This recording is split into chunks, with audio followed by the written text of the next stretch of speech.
Alright, welcome back to Building Dad Bod 2.0. Just wanted to do a quick comparison of the XM Fitness SSB version 1 versus version 2. So I had version 1 for probably about 5 years, served me well. Just got version 2. Despite this one serving me well, version 2 is about 1,000 times better. So the obvious thing is the padding. This padding is more heavy duty. It's a one-piece design, and the foam is really high density, very firm. This one is basically 3 pieces, 1, 2, 3, with a little piece of fabric holding them together. So I had to tape it to hold the pads here and here back, otherwise they just keep slipping down the handles. So not ideal that way. The old version was 47 pounds. The new version is 68.6 pounds. So 21 pounds heavier. And most of the weight is in these handles. These handles screw up, and swear they're about 10 pounds a handle or more. Heavy duty. You got a nice knurling on them. There's a quick close-up of the knurling. These ones just got the rubber grips and they're very thin. I was told by the people at Treadmill Factory that they believe the bells of steel handles will work on this bar. I don't know that that's 100% true, but I imagine it probably is. They said they think it is. So another thing I like better about version 2 is they narrowed the distance between the pads. So the handles here are narrower, the 11 inches from inside to inside. The old bar 13.25. So what I found for me was that it sat out just right on my shoulder joints. The old bar, the new one, sits just inside, right on my traps, which is awesome. More comfortable to use that way. And next up, the nice thing with version 2 is because of the angle of the bar, they got the angle right on this one. This bar, they never quite got the angle right. Version 1, I had to always flip upside down to be able to use the bar without it wanting to tip back. Which put the weights kind of straight out in front, almost like a front squat. Made the core work hard.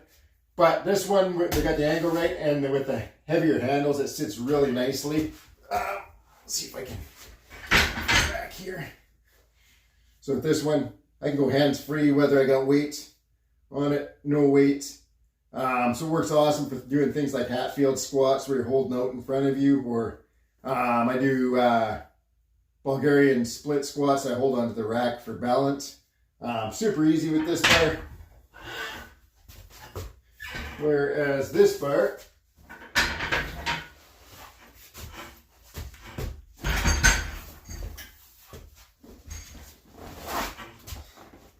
so version 1, you can see when I stand here, it wants to tip back, slip off my shoulders. And same thing when I put weight on it, it tips even worse. So you just can't trust it. And then you see how far out it sits on my shoulder blades, or sorry, on my shoulder joints. So what I would always do is I would flip it upside down.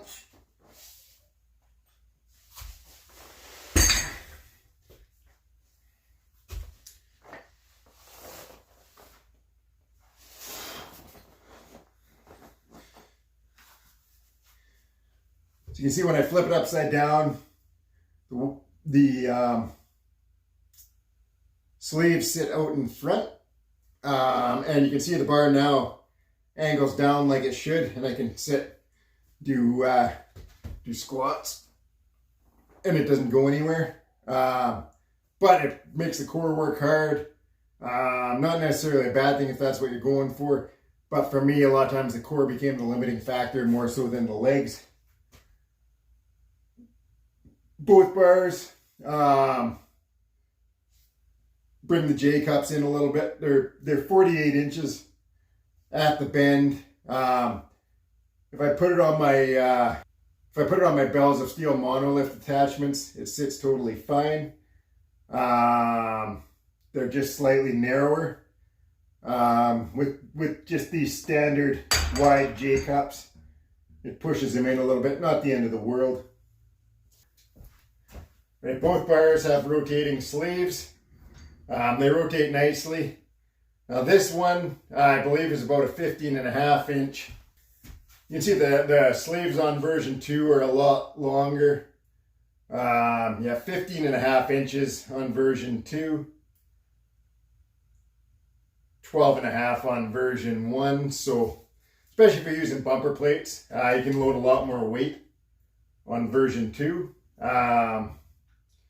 Version 1 was just all chrome, and I don't know why, but they knurled basically the entire shaft of the bar. This one it's just black. I don't know what kind of coating it is. It's not Cerakote, it's basically just black paint.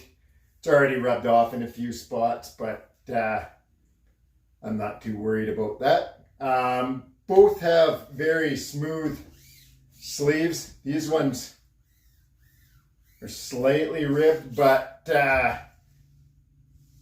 on this, I always use my collars. The one time I forgot just a few days ago, and it tipped one side and the plates went flying off just because they're so smooth. But standard size sleeves, standard size collars fit on there totally well. So that's it. Just wanted to go over these quick. If you got version 1, it's definitely worth upgrading to version 2. But version 1, like I said, I used it for about 5 years. Got a ton of use out of it. Really enjoyed it. This bar, I believe, is about $179, $180, somewhere around there. And this one's about, I think, $239, $240, somewhere around there. So version 2 is slightly more. They still sell version 1. So if you're looking for a real budget option, this thing's dirt cheap. This one is cheap as well for a safety squat bar, but the shipping for me was killer. So I actually, when I got a chance to go to Calgary, got it in store because the shipping cost me almost as much as the bar did. It basically doubled the price. Yeah. If you've got the bells of steel bar and you've ever tried the handles on this bar, let me know if they're interchangeable.